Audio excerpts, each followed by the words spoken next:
നമസ്കാരം. ഞാൻ നിങ്ങളുടെ സ്വന്തം ശരവൺ മഹേശ്വർ. കൃഷ്ണശിലയായി എന്ന എൻ്റെ പരമ്പരയിലെ 271 എപ്പിസോഡാണിത്. ഇന്ന് ഞാൻ നിങ്ങളോട് പറയുന്നത് പ്രശസ്ത കവിയും എഴുത്തുകാരനുമായ ശ്രീ ശരത്ചന്ദ്ര ലാലിനെ കുറിച്ചിട്ടാണ്.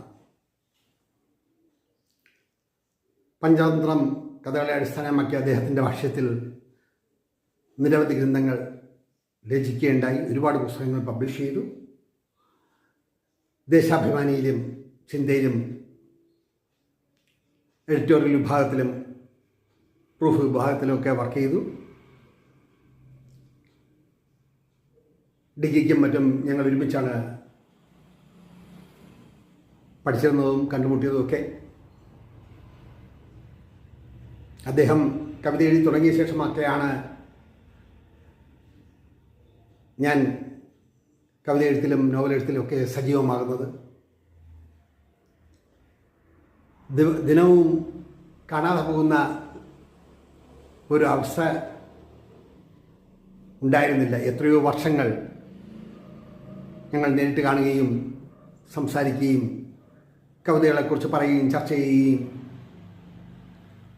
അങ്ങനെ നിരവധി സാഹിത്യ കാര്യങ്ങൾ ഓർമ്മയിൽ തെളിയുന്നുണ്ട്. അദ്ദേഹം ഇപ്പോഴും വർക്ക് ചെയ്യുന്നു, എഴുത്തിലും സജീവമാണ്. എൻ്റെ ഈ ഊഞ്ഞാലിൽ അടർത് എന്ന കവിതാ സമാഹാരത്തിൽ വളരെ കാർക്കശ ബുദ്ധിയോടും വിമർശനാത്മകവുമായ ഒരു ഔദാരികയും ചേർത്തിട്ടുണ്ട്. എങ്കിലും ഞങ്ങളുടെ സൗഹൃദത്തിനും സ്നേഹബന്ധത്തിനും ഒരു കുറവും വന്നില്ല എന്നതാണ് യാഥാർത്ഥ്യം. എഴുത്ത് വേറെ, വ്യക്തി വേറെ. എഴുത്തിനെക്കുറിച്ചാകുമ്പോൾ പരസ്പരം ഇങ്ങോട്ടും ഇങ്ങോട്ടും വിമർശിക്കുകയും ഒക്കെ ചെയ്യും.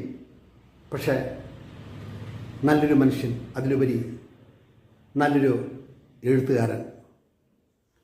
വല്ലപ്പോഴുമൊക്കെ ഞങ്ങൾ ഫോണിൽ സംസാരിക്കാറുണ്ട്.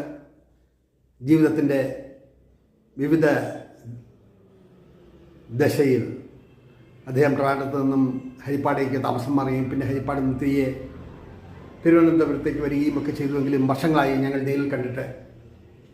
ഞാനിങ്ങനെ ഒരു എപ്പിസോഡ് ചെയ്യുന്നു, അതിൽ തന്നെക്കുറിച്ചിട്ടുള്ളൊരു ബ്രീഫ് അയച്ചു തരണം എന്ന് പറഞ്ഞപ്പോൾ എഴുത്തിൻ്റെ മേലാപ്പുറം മാറ്റി ജീവിതത്തിൻ്റെ സന്ധ്യ